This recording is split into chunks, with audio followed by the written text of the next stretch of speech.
Siapa Abdullah bin Umi Maktum? Abdullah bin Umi Maktum, sang muazin Rasulullah.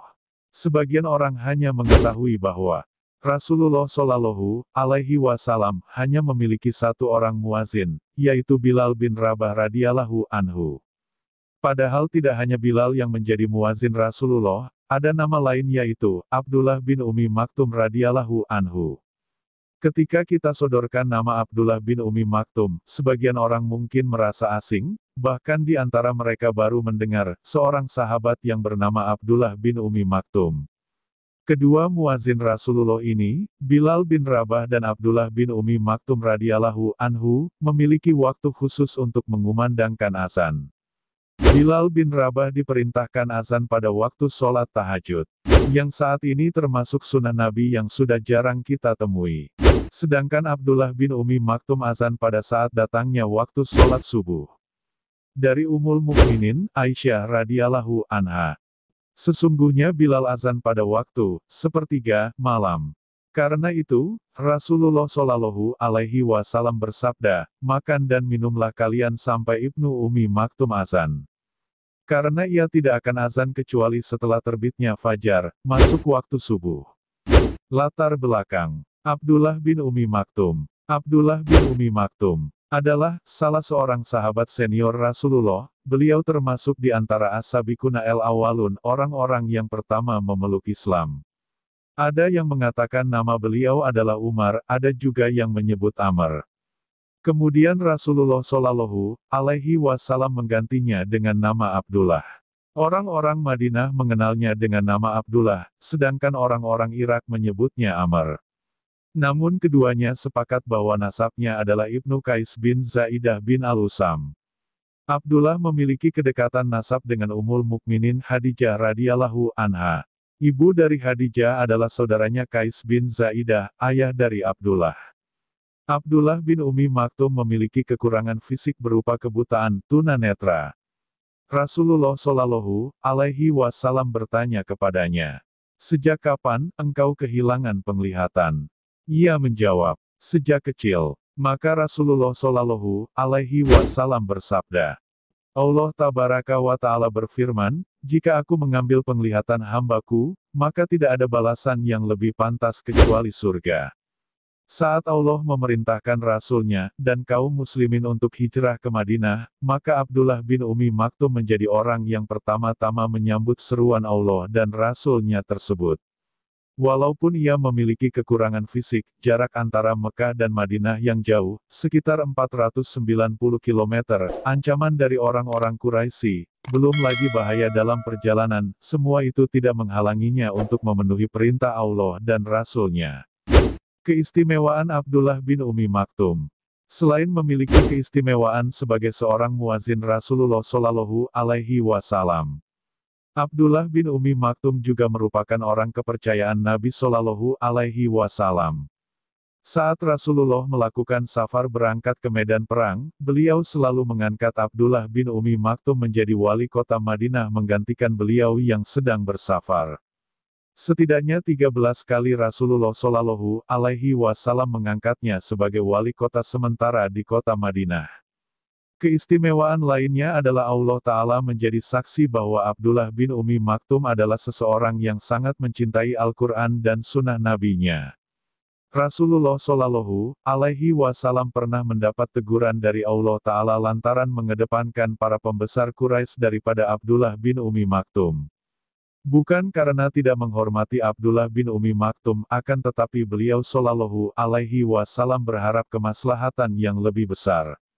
Dalam pandangan beliau, apabila para pembesar Quraisy ini memeluk Islam, namun ternyata hal itu tidak tepat di sisi Allah, dan Allah langsung meluruskan dan membimbing Nabi-Nya Shallallahu Alaihi Wasallam.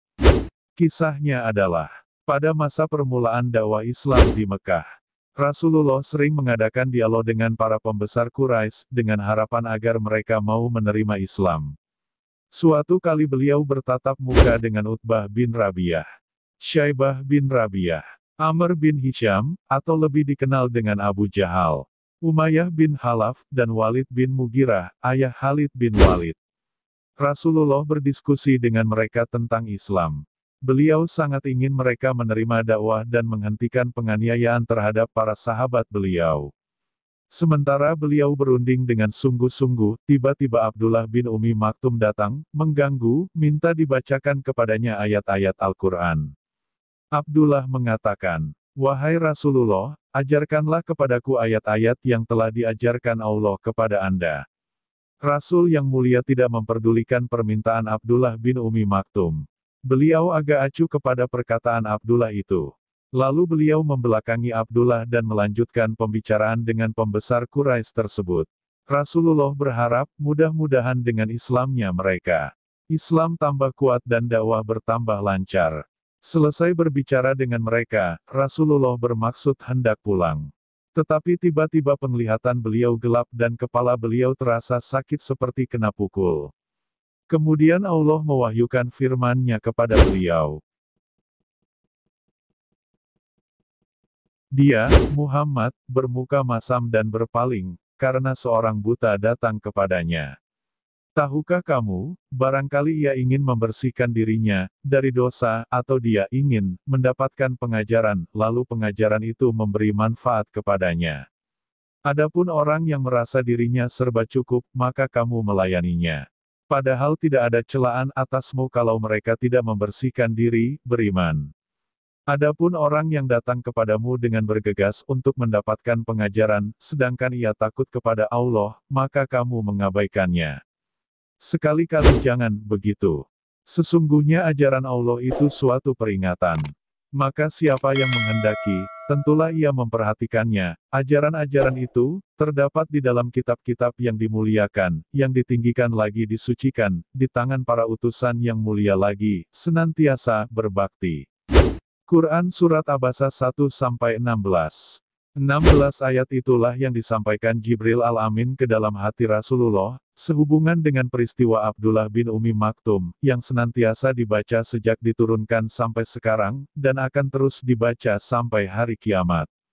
Sejak hari itu Rasulullah Shallallahu Alaihi Wasallam semakin memuliakan Abdullah bin Umi Maktum.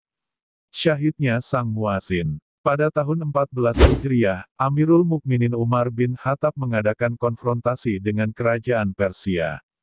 Beliau radhiyallahu anhu menulis surat kepada para gubernurnya dengan mengatakan, "Jangan ada seorang pun yang ketinggalan dari orang-orang yang memiliki senjata, orang yang mempunyai kuda, atau yang berani, atau yang berpikiran tajam, melainkan hadapkan semuanya kepadaku sesegera mungkin." Lalu berkumpullah kaum muslimin, tergabung dalam pasukan besar yang dipimpin oleh sahabat yang mulia, Sa'ad bin Abi Waqqas.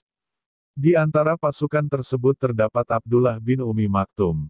Abdullah bin Umi Maktum masuk ke dalam pasukan perang Qadisiyah dengan mengenakan baju besinya, tampil gagah, dan bertugas memegang panji bendera Islam. Tidak membuatnya gentar suara di medan perang yang menderu, dentingan tebasan pedang, ataupun desiran anak panah yang melesat. Baginya Amirul Mukminin telah membuka kesempatan bagi semua orang dalam jihad ini, ia pun tak mau melewatkan peluang berjihad di jalan Allah, walaupun bahaya sebagai seorang tunanetra lebih berlipat ganda. Perang yang hebat pun berkecamuk, hingga sampailah pada hari ketiga, baru kaum muslimin berhasil mengalahkan pasukan negara adidaya Persia. Kemenangan tersebut menjadi kemenangan terbesar dalam sejarah peperangan Islam sampai saat itu. Namun kemenangan tersebut juga harus dibayar dengan gugurnya para syuhada, para pahlawan Islam, di antara mereka adalah sahabat dan muazin Rasulullah Shallallahu Alaihi Wasallam, Abdullah bin Umi Maktum radhiyallahu anhu. Jasadnya ditemukan terkapar di medan perang sambil memeluk bendera yang diamanatkan kepadanya untuk dijaga. Akhirnya sang muazin pulang ke rahmatullah, gugur sebagai pahlawan memerangi bangsa Majusi Persia. Semoga Allah Ta'ala menerima amalan-amalan Abdullah bin Umi Maktum, dan memasukkan kita dan beliau ke dalam surga. Amin ya robbal alamin. Demikian, semoga bermanfaat. Wassalamualaikum warahmatullahi wabarakatuh.